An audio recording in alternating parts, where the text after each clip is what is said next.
Ce jeudi, le ministre de l'Économie et des Finances a officiellement donné le coup d'envoi du processus budgétaire 2027 lors d'une conférence réunissant les principaux acteurs de la gouvernance économique et financière. Le commissariat à la sécurité alimentaire et nutritionnelle a donné le coup d'envoi d'une opération de vente de denrées à prix subventionné au bénéfice des ménages vulnérables. L'initiative entre dans le cadre de Sungalo Solidarité. AFG Assurance Mali et la Fondation Atlantic Group volent au secours des populations. Les deux partenaires ont procédé ce 26 février à l'inauguration officielle du CESCOM de Dar Salam entièrement rénové. Une action solidaire qui contribue à renforcer l'offre de soins et à améliorer l'accès des communautés locales à des services de santé de qualité. Mesdames et messieurs, bonsoir. Bienvenue aux informations. Ce jeudi 26 février, le ministre de l'Économie et des Finances a officiellement lancé les travaux du processus budgétaire 2027 à l'occasion d'une conférence réunissant les principaux acteurs de la gouvernance économique et financière. Djeneba Samake. Cette rencontre annuelle consacrée au budget 2027 vise à analyser les défis économiques actuels et à définir les priorités qui guideront l'action publique pour l'année à venir.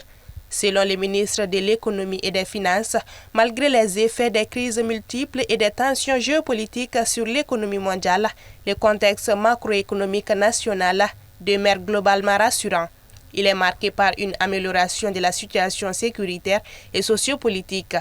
Le taux de croissance du PIB réel, estimé à 5,6% en 2025, devrait atteindre 6,3% en 2026 et 6,5% en 2027. Pour ce qui concerne les premières estimations de l'exécution budgétaire 2025, la mobilisation des recettes fiscales ressort très satisfaisante avec un taux de pression fiscale qui se situe à 14,2% du PIB contre une prévision de 13,4%.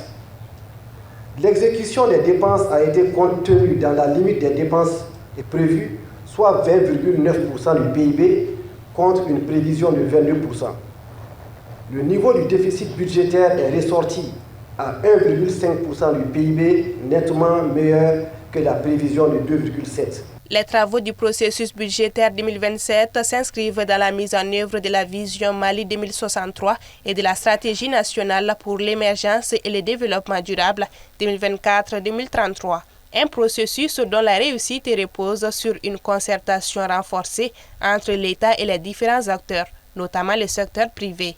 Le budget de l'État devrait créer les conditions nécessaires pour l'accélération de la transformation structurelle à travers justement les secteurs leviers, en mettant un accent particulier sur l'éducation, la santé, l'emploi des jeunes et des femmes. Dans ce contexte, le ministre a insisté sur la nécessité d'une politique budgétaire à la fois ambitieuse et prudente, avec un déficit prévisionnel fixé à 2,7% du PIB en 2027, conformément aux normes de l'UEMOA. Nous avons des perspectives assez rassurantes. Le taux de croissance du PIB reste assez forte, projeté à 6,3% et un taux de déficit, disons un taux d'inflation maîtrisé à 2,5% en dessous de la norme communautaire. Et sur la base, en tout cas de ces cadrages macroéconomiques, les différents indicateurs budgétaires sont bien orientés. Les échanges ont porté sur les investissements stratégiques, le contrôle de la dépense publique, ainsi que sur les orientations budgétaires 2026, le cadrage 2027 et les réformes en cours, notamment la digitalisation des paiements publics. Dans le cadre de la 3e édition de l'opération Sungalo Solidarité, un important lot de kits alimentaires a été remis aux étudiants résidant des campus universitaires. La cérémonie de remise symbolique s'est tenue ce jeudi à la cité universitaire de Kabbalah. Soumaïla Fani et Ibrahim Babi y étaient pour terme. Organisé dans les 19 régions et le district de Bamako avec un total de 80 sites, Sungalo Solidarité vise à soutenir les populations vulnérables pendant le mois de Ramadan et la période carême à travers la distribution de kits de rupture de jeûne et de vivres aux nécessités. Ce jeudi 26 février, un important lot de kits alimentaires a été remis aux étudiants et résidents dans les campus universitaires. Cette décision forte traduit la volonté affirmée des autorités de placer la jeunesse, le savoir et les valeurs culturelles au cœur des priorités nationales. Elle réaffirme que l'investissement dans l'éducation constitue le fondement du développement durable et de la souveraineté de notre nation. Ce don, témoin de l'attention constante des plus hautes autorités du pays, il traduit également une volonté claire d'accompagner les étudiants afin qu'ils puissent poursuivre leurs études dans les conditions plus sereines et plus dignes. Cette initiative du gouvernement rappelle dans un contexte marqué par de nombreux défis une valeur fondamentale de notre société, la solidarité comme socle de résilience collective.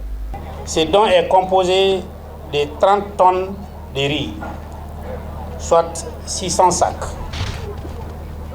30 tonnes de sucre, soit 600 sacs aussi, 200 bidons d'huile de 20 litres et 20 sacs de 5 kg de lait. On me dit que ça a augmenté. En effet, Songalo Solidarité ne se limite pas seulement à une assistance alimentaire, elle participe à l'ancrage des valeurs de fraternité, des valeurs de patriotisme et de responsabilité collective, et de ce fait renforce le sentiment d'appartenance à une même communauté de destin.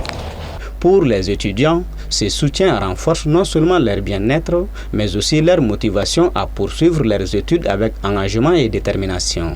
Ce don n'est pas seulement un soutien matériel, il est un message. Un message qui rappelle aux étudiants, vous n'êtes pas seuls. Au nom de tous les étudiants résidents, je voudrais exprimer notre profonde gratitude aux donateurs pour ce geste d'emprunt, d'humanisme et de bienveillance. Grâce à ces dispositifs rigoureux et transparents, selon le directeur du Centre des œuvres universitaires, l'ensemble des étudiants et résidents dans les campus universitaires de Bamako, Kabala, Katiboukou, Ségou et Sikasso, notamment ceux qui n'ont pas pu rejoindre leur famille durant ce mois béni, pourront bénéficier de ces dons et vivre le ramadan et le carême dans de meilleures conditions avec dignité et réconfort. Toujours dans le cadre de Songalo Solidarité, le commissariat à la sécurité alimentaire et nutritionnelle a lancé une opération de vente de denrées à prix social au profit des familles vulnérables. La cérémonie s'est déroulée sur le terrain Souleymane Koulibaly en commune 5 du district de Bamako. Moussa Traoré. Face à la hausse du coût des produits de première nécessité, les autorités maliennes multiplient les initiatives en faveur des couches sociales les plus fragiles. À travers l'opération Songalo Solidarité, les familles démunies peuvent désormais se procurer un kit alimentaire composé d'un sac de riz de 50 kg, d'un sac de sucre de 5 kg et d'un bidon d'huile de 5 litres à un prix social compris entre 17 500 et 17 700 francs CFA. Songalo Solidarité, c'est pour que tous les Maliens passent ces mois de Ramadan et de Carême dans la communion et que personne ne soit laissé de côté.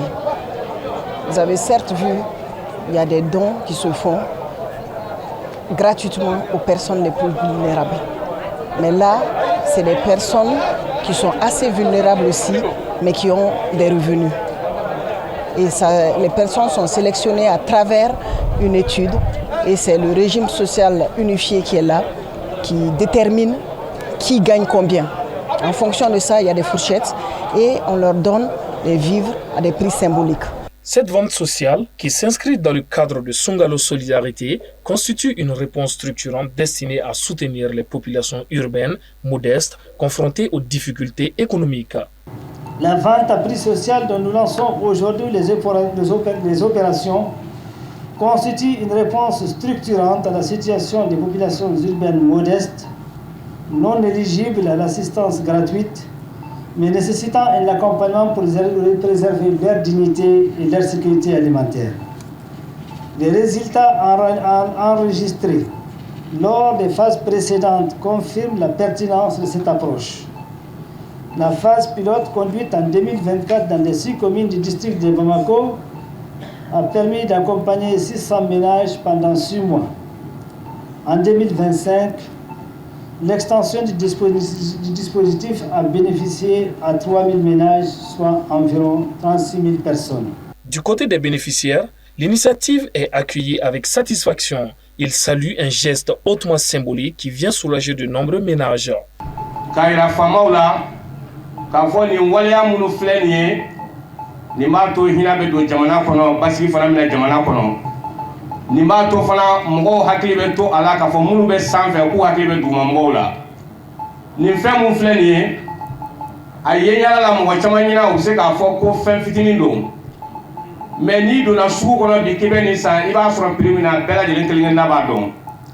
Avec cette vente à prix social, les autorités misent ainsi sur des actions concrètes pour soutenir le pouvoir d'achat des populations les plus exposées. Le CSCOM de Dar es Salaam ouvre une nouvelle page de son histoire, entièrement rénovée par AFG Assurance Mali et la Fondation Atlantic Group. Le centre a été officiellement inauguré ce 26 février 2026, une initiative porteuse d'espoir qui s'inscrit dans la dynamique de renforcement du système sanitaire malien et d'amélioration de l'accès aux soins pour les populations locales. Abdulaziz Aïdara.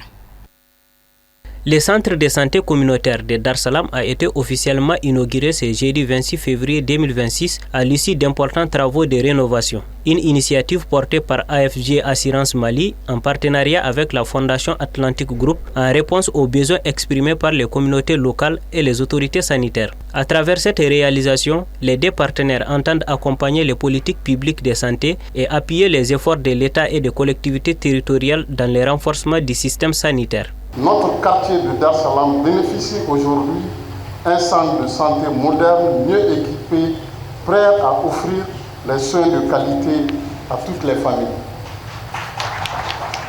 Ce projet traduit la conviction profonde de la santé, que la santé est à la base du développement humain. Offrir à chaque citoyen, à chaque mère, à chaque enfant un espace de soins digne, c'est investir dans l'avenir de notre communauté. Entièrement réhabilité, le CESCOM de Dar es Salaam dispose désormais de plusieurs espaces fonctionnels, notamment une salle de pansement, une salle d'accouchement, une salle d'échographie ainsi qu'une pharmacie. L'établissement a également été doté d'un kit solaire garantissant son fonctionnement continu, y compris en cas de coupure d'électricité. La rénovation de Dar es Salaam, c'est dans la continuité des activités que nous avons commencées en 2002. Des produits d'assurance que nous avons développés pour les populations à faible revenu, qui s'appelle Kenea Nafa. Donc c'est pour lutter contre l'exclusion financière. On sait que la santé est un pilier essentiel du développement économique, d'un développement durable. Donc la maladie peut être facteur d'exclusion financière. Donc on a créé des petits produits destinés à des populations à faible revenu. Selon les responsables de la Fondation Atlantic Group, cette action vise également à rapprocher davantage les communautés des structures de santé tout en facilitant une prise en charge de meilleure qualité pour les patients. Il doit, comme ici, les obstacles principaux ne sont pas les compétences médicales. Il s'agit surtout de la distance, du coût, du manque d'infrastructures adaptées et ce sont bien précisément répondre à ces défis en offrant des soins accessibles, un personnel formé grâce à l'État, un cadre sécurisé et un service proche des familles. Au-delà de Dar es Salaam, des kits sanitaires ont également été remis à plusieurs centres de santé communautaires, notamment ceux de Katikoko, Yirimadio et Sebenikoro, renforçant ainsi les plateaux sanitaires de ces localités. En bref, le Vatican a dévoilé l'agenda international 2026 du pape Léon XIV, marqué notamment par une tournée africaine prévue du 13 au 23 avril. Le souverain pontife doit successivement se rendre en Algérie, au Cameroun, en Angola et en Guinée équatoriale avec au programme des messages axés sur la paix, le dialogue et la justice sociale. Cette tournée s'inscrit dans une séquence diplomatique dense pour le chef de l'Église catholique qui prévoit également plusieurs déplacements en Europe au cours de 2026. Rapport de la CVJR, le silence d'État, c'est la une du numéro 565 du Journal du Mali. Après 8 années de travaux et plus de 30 000 dépositions, le rapport final de la CVJR, remis aux autorités en décembre 2022, n'a toujours pas été publié, laissant en suspense une étape essentielle du processus de vérité et de réconciliation. Vous y trouverez d'autres articles sur l'AES, l'an 2 sur les rails, La commande publique PME cap sur la mise en œuvre et le festival Ali Farka Touré, 20 ans d'héritage vivant, avec un édito signé Massiré Diop. Journal du Mali est gratuit et téléchargeable sur son site officiel www.journaldumali.com. Voilà qui referme ce 1945. Merci de votre constante fidélité. À demain, même heure, même plateau.